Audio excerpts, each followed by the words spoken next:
السلام عليكم ورحمة الله.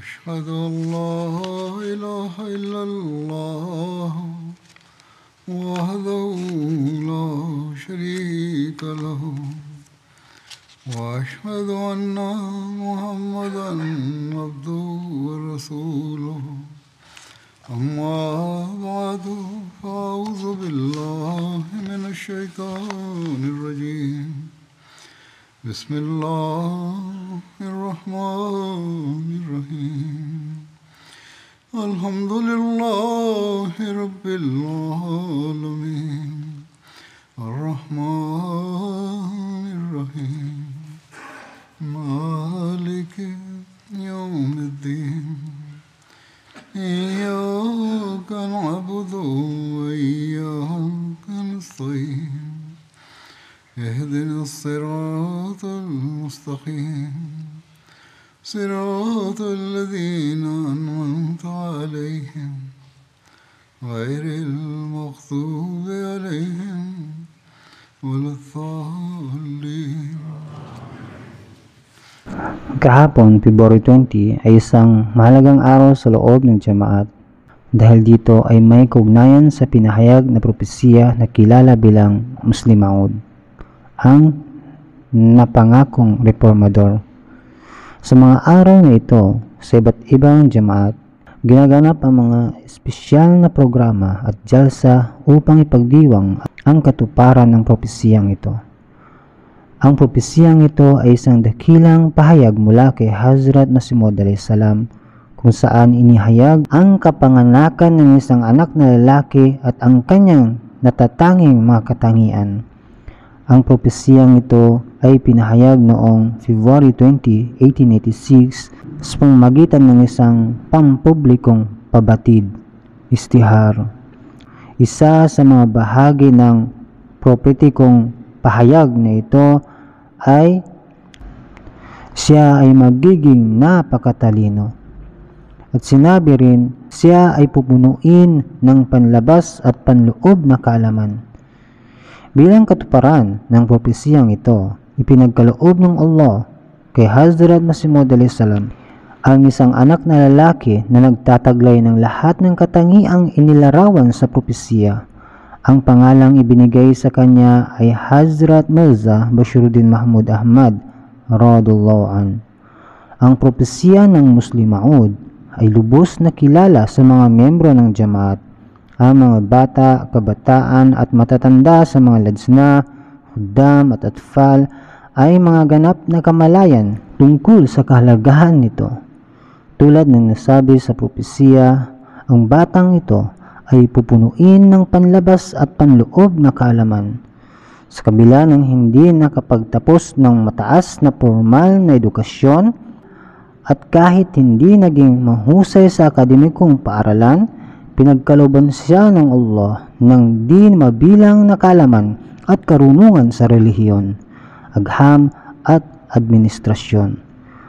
Ang kanyang 52 years panahon ng khilafat ay isang patunay sa katuparan ng propesiyang ito.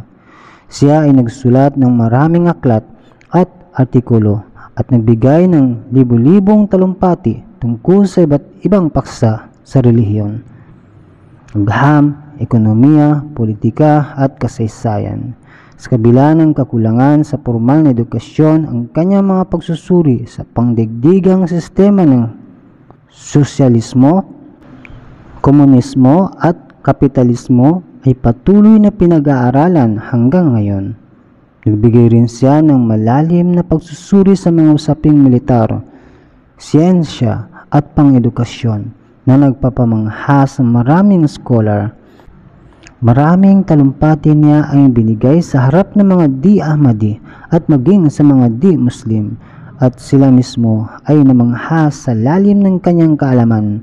Hindi mabilang ang mga artikulo at pananalita na kanyang naibigay at hindi sapat ang maikling panahon upang ilahad ang lahat ng kanyang nagawa. Isa sa kanyang tanyag na aklat ay Islam ka Iqtisadi Nizam, ang sistemang pang-ekonomiya ng Islam. Marami rin siyang isinulat tungkol sa kasaysayan ng Islam, ang sanhi ng mga hidwaan sa Islam, at ang kinabukasan ng mundo. Noong 1919, sa panahong nasa panganib ang Ottoman Empire, sumulat si Hazrat Muslim Maud radhiyallahu an ng isang aklat sa pinamagatang Turki ka Mustaqbil aur Musalmanun ka Farz, ang kinabukasan ng Turki at ang tungkulin ng mga Muslim. Dito inihayag niya ang kahalagahan ng pagkakaisa ng mga Muslim at binigyan diin na hindi sapat ang mga talumpati at pagpupulong upang ipagtanggol ang Turki. Sa halip, kinakailangan magkaroon ng konkretong hakbang at sistematikong pagsisikap upang suportahan ng Muslim Ummah. Sinabi niya na ang mga kaaway ng Islam ay hindi lamang itinuturing itong bilang isang ordinaryong relihiyon, kundi isang banta sa kanilang sibilisasyon. Dahil dito, patuloy silang nagsasagawa ng malawakang kampanya laban sa Islam at sa mga Muslim.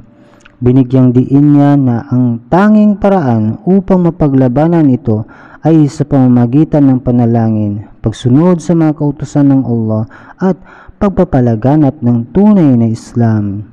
Aniya, kung ang mga Muslim ay hindi gagawa ng hakbang upang ipagtanggol ang kanilang pananampalataya, sila mismo ang magdurusa sa mga epekto nito. Noong 1925, naganap ang All India Muslim Parties Conference, kung saan inimbitahan ni Hazrat Muslim Maud radhiyallahu an upang lumahok. Dahil hindi siya personal na nakadalo, nagpadala siya ng isang liham kung saan ipinaliwanag niya ang kahalagahan ng pagkakaisa ng mga Muslim sa larangan ng politika. Ayon sa kanya, ang Islam ay may dalawang aspeto. Una, panrelihiyon, kung saan ang bawat isa ay malayang ipahayag ang kanilang sariling pananaw. Pangalawa, pampolitika, kung saan kailangang magkaisa ang lahat ng Muslim upang mapanatili ang kanilang lakas laban sa ibang mga bansa at relihiyon. Binigyan diin niya na kung ang mga Muslim ay magkawatak-watak sa politika, sila ay unti-unting malulupig ng ibang mga bansa. Sinabi rin niya na hindi dapat gawing hadlang ang panrelihiyong pagkakaiba-iba sa pagkakaisa sa politika. Sa kanyang talumpati, iminungkahi niya ang mga sumusunod. Una, pagpapalakas ng sistematikong pagpapalaganap ng Islam, da'wah. Dapat magkaroon ng isang sentralisadong public system sa buong India at sa buong mundo. Pangalawa, pagtatag ng mga Islamic Research Institution upang mapalakas ang edukasyon sa Islam. Pangatlo, pagtatag ng Islamic banks upang makalikha ng isang sistema ng pananalapi na walang riba, interest. Pang-apat, pagbuo ng Muslim Chamber of Commerce upang palakasin ang negosyo ng mga Muslim. Panglima, pagbuo ng isang Islamic arbitration system upang lutasin ang mga hidwaan ng mga Muslim nang hindi kinakailangang umasa sa mga korte ng hindi Muslim. Pang-anim, pagpapalakas ng Muslim industrial and economic growth upang hindi umasa ang mga Muslim sa mga negosyante ng ibang relihiyon. Sa kanyang talumpati, sinabi niya, ang lahat ng pagsisikap ay magiging walang kabuluhan kung hindi natin maunawaan ang katotohanan ito, kahit na ituring natin hindi Muslim ang iba sa paningin ng ibang relihiyon. Tayong lahat ay mga Muslim.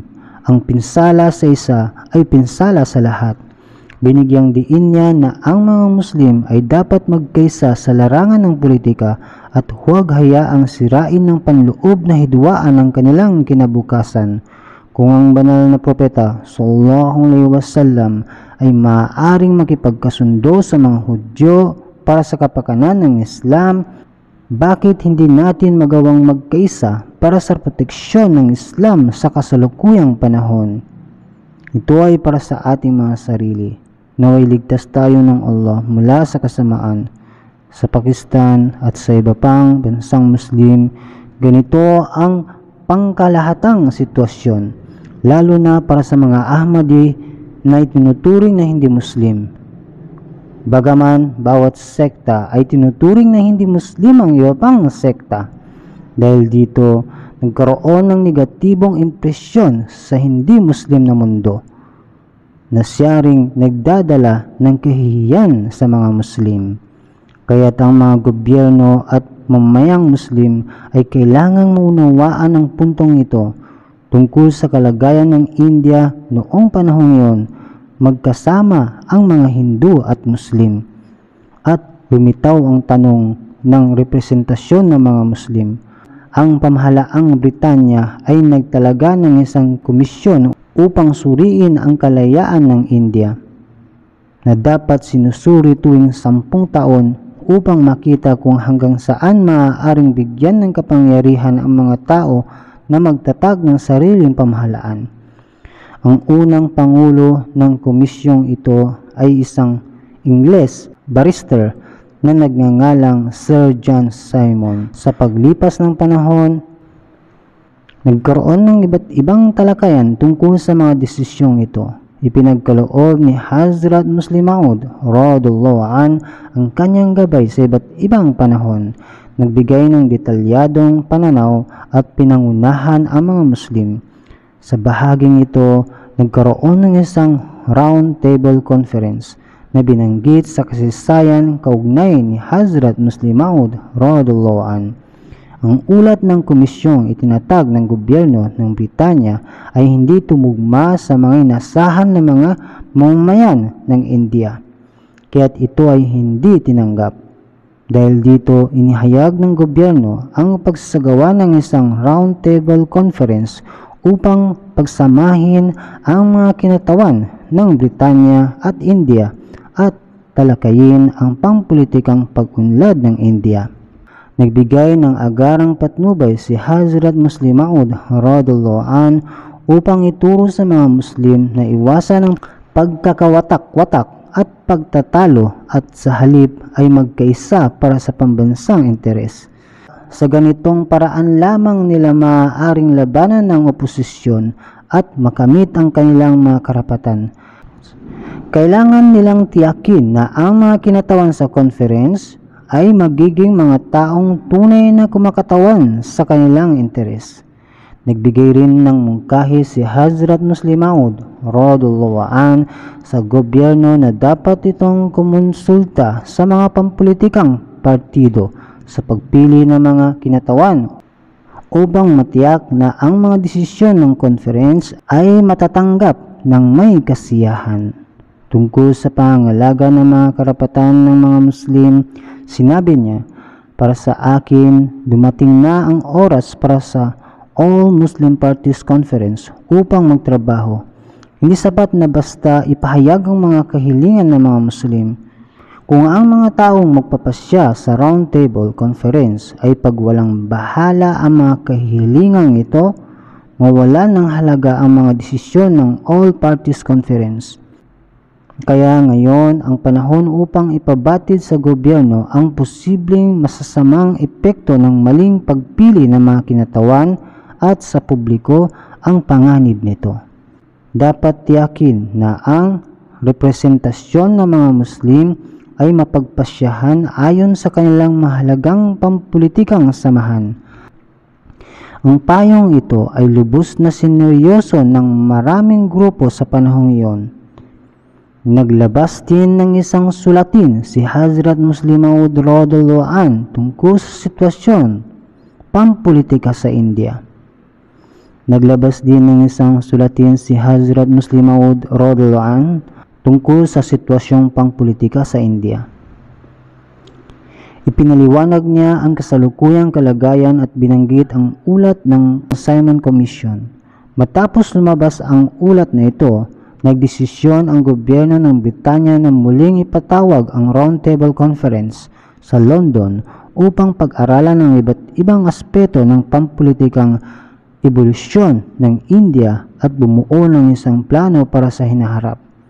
Dahil hindi sinama ng Simon Commission ang mga karapatan ng mga Muslim, nag-alala si Hazrat Muslim Maud radhiyallahu anhu at nais niyang matiyak na hindi na ito mauulit sa hinaharap. Kaya nagbigay siya ng detalyadong pagsusuri sa ulat ng Simon Commission.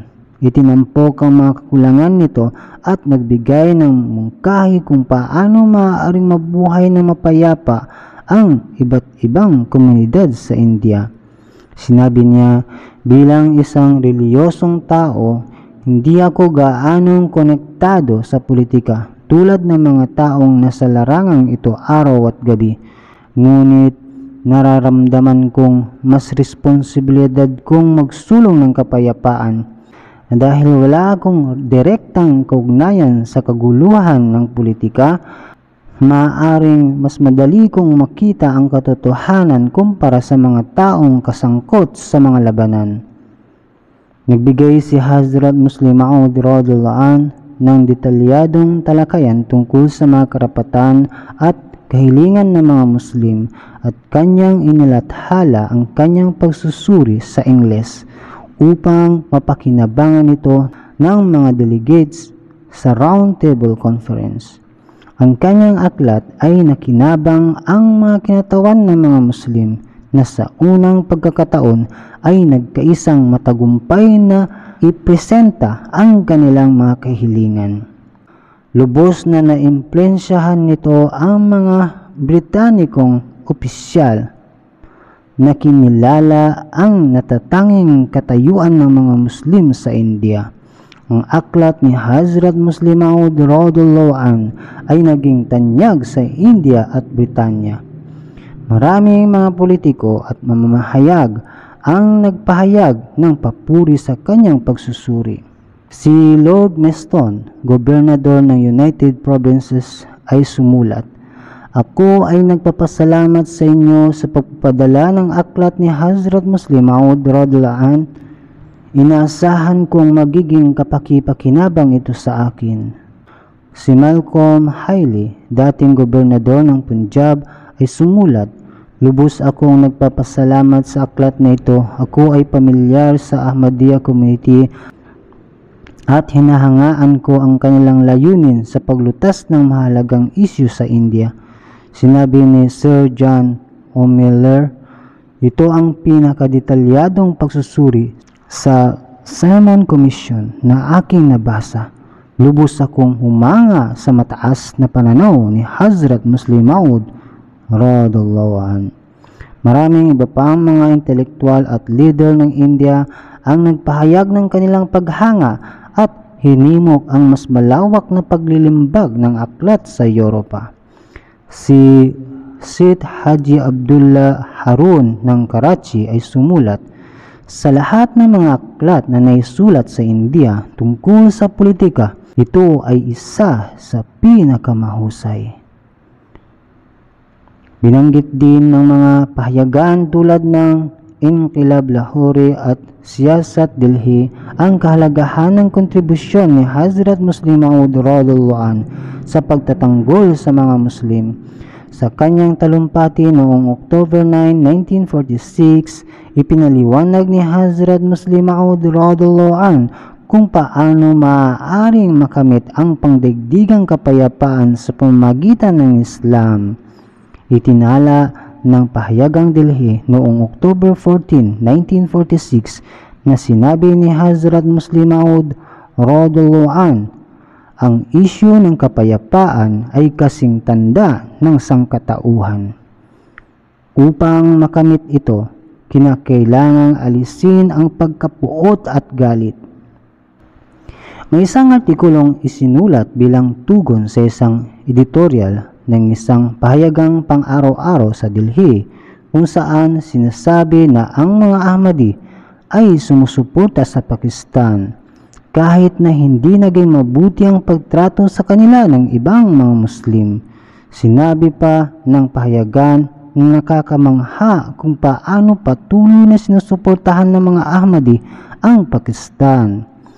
Dagdag pa rito, sinabi ng pahayagan na kapag naitatag na ang Pakistan, muli namang mararanasan ng mga Ahmadi ang pang-aapi na naranasan nila noon sa Kabul. Anya, darating ang panahon na hilingin ng mga Ahmadi na mapasama sila sa India. Noong ika-16 ng May 1947, matapos ang dasal sa Maghrib, tinugunan ni Hazrat Muslim Maud radhiyallahu anhu ang pahayag na ito. Sinabi niya na kahit pa iniuusig tayo ng ating mga kalaban, dapat tayong manatiling makatarungan at patas. Ang pahayag na ito ay inilathala rin sa Qadian. Marami ang nagtatanong kung bakit sinusuportahan ni Hazrat Muslim Maud radhiyallahu anhu ang pagkakatatag ng Pakistan. Ang sagot ay malinaw. Noong panahon iyon, kailangan ng mga Muslim ng suporta at ang Jamaat Ahmadiyya ay palaging nasa unahan pagdating sa pagtulong sa mga Muslim. Hindi itinanggi ni Hazrat Muslim Maud radhiyallahu anhu na ang Jamaat ay maaaring makaranas ng pang-aapi sa hinaharap.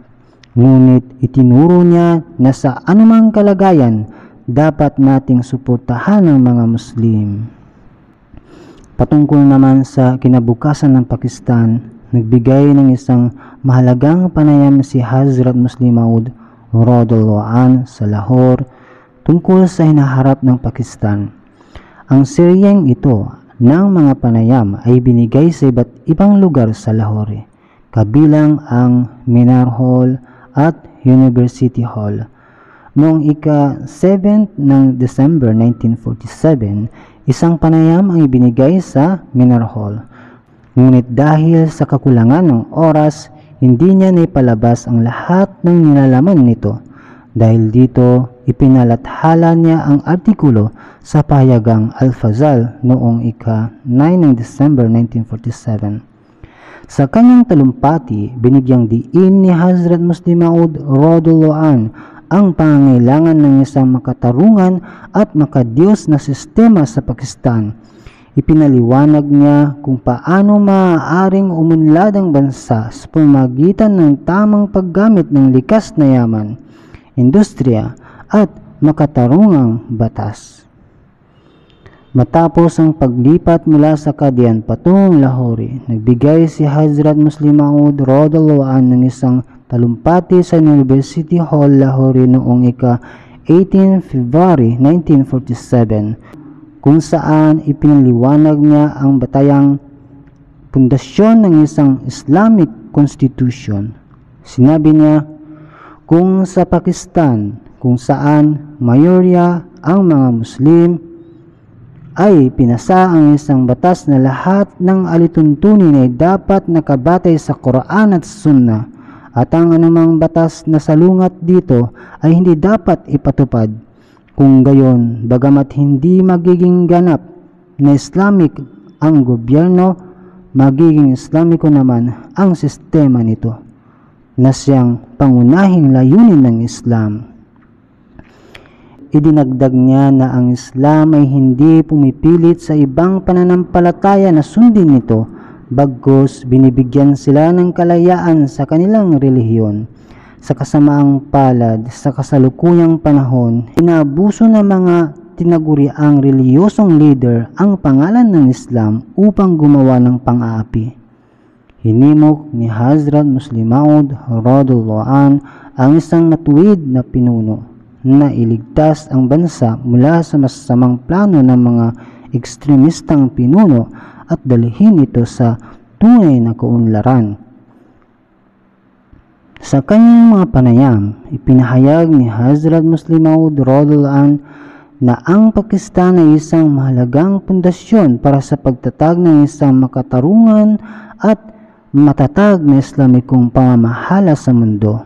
Sa kanyang paglalakbay patungo sa iba't ibang lungsod, kabilang ang Quetta, nagbigay siya ng mga mahalagang talumpati tungkol sa pagtataguyod ng isang matibay at maunlad na Pakistan. Ang talumpati na ito ay nalathala sa Fazal noong 1952 at nagkaroon ng malaking epekto sa publiko. Noong panahong iyon, ang Jamaat Ahmadiyya ay nagsagawa ng isang pampublikong pulong sa Company Bag kung saan libu-libong Ahmadi at hindi Ahmadi ang dumalo sa kanyang talumpati. Tinutukan ni Hazrat Muslim Maud radhiyallahu anhu ang kahalagahan ng pagbabayad ng buwis, pagsali sa militar para sa proteksyon ng bansa at pagpapahalaga sa edukasyon. Sinabi niya, kung ang bawat mamamayan ay tunay na magsisikap sa kanilang gawain, magbabayad ng buwis ng may katapatan at titigil sa katiwalian, ang Pakistan ay lalakas at uunlad. Hinimok niya ang mga tao na hindi lamang umasa sa mga sigaw ng Pakistan Zindabad, mabuhay ang Pakistan, kundi pakita ito sa pamamagitan ng kanilang mga aksyon. Sinabi niya, hindi mamamatay ang India sa pamamagitan lamang ng ating mga sigaw ng Pakistan Zindabad at India Murdabad. Ngunit kung ating ipapatupad ang mga tamang prinsipyo sa ating pamamahala, ipapakita natin ang tunay na diwa ng Islam. Patungkol naman sa mga talumpati ni Hazrat Muslim Maud radhiyallahu anhu sa pandaigdigang politika, noong ikalawang digmaang pangdaigdig, World War II, nagbigay ng isang detalyadong pagsusuri si Hazrat Muslim Maud radhiyallahu anhu tungkol sa pagpasok ng Russia sa Poland. Ang kanyang pagsusuri ay nilathala sa Al-Fazal noong ika-21 September 1949. Ipinahayag niya na ang tunay na layunin ng Russia ay hatiin ng Poland at samantalahin ang digmaan upang palawakin ang kanilang impluensya. Ipinaliwanag niya kung paano nagipagkasundo ang Russia sa Germany upang mabilis na mapagsakit ang gobyerno ng Poland. Sinabi niya na kung hindi makialam ang ibang mga bansa, babagsak ang Poland ng walang labanan. Ngunit kung sila ay makialam, ang Germany ay maaaring gumamit ng puwersa. Binigyan niya rin ng payo ang mga Allied powers kung paano dapat nilang harapin ang sitwasyon pagkatapos ng digmaan. Ang kanyang pagsusuri ay napatunayang tama kalaunan. Sa larangan ng Islamikong panitikan, napakaraming mahalagang pahayag at aklat ang iniwan ni Hazrat Muslim Maud radhiyallahu anhu. Ang kanyang mga Friday sermons, mga talumpati sa Jasa Salana at iba pang mga pahayag ay tunay na kayamanan ng kaalaman. Ang Tafsir Kabir, isang malalim na komentaryo sa Quran, ay unang inilathala sa 10 volume. Ngayon, nadagdagan pa ito at umabot na sa 15 volume. Sa hinaharap, maaaring umabot ito sa 30 volume. Sa hinaharap, maaaring umabot ito sa 30 volume dahil sa dami ng mga bagong pananaliksik na naisama rito. Ang kanyang pangitain, mga propesya at mga patnubay ay patuloy na nagkakatotoo sa ating panahon. Kaya bilang mga Ahmadi, dapat nating basahin at pag-aralan ang kanyang mga isinulat upang matuto at makinabang mula sa kanyang mga aral. Naway bigyan tayo ng Allah ng pagkakataong sundin ang mga aral na ito at ipatupad ang mga ito sa ating buhay. Amen. Alhamdulillah, nahmaduhu wa nasta'inuhu wa nastaghfiruh wa nu'minu bihi wa natawakkalu alayhi wa na'udhu billahi min shururi anfusina wa min sayyiati a'malina. Man yahdihillahu fala mudilla lahu wa man yudlilhu fala hadiya lahu. ونشهد أن لا إله إلا الله ونشهد أن محمدا عبده ورسوله عباد الله رحمكم الله إن الله يأمر بالعدل والإحسان وإيتاء ذي القربى وينهى عن الفحشاء والمنكر والبغي يعظكم لعلكم تذكرون اذكروا الله يذكركم وادعوه يستجب لكم ولذكر الله أكبر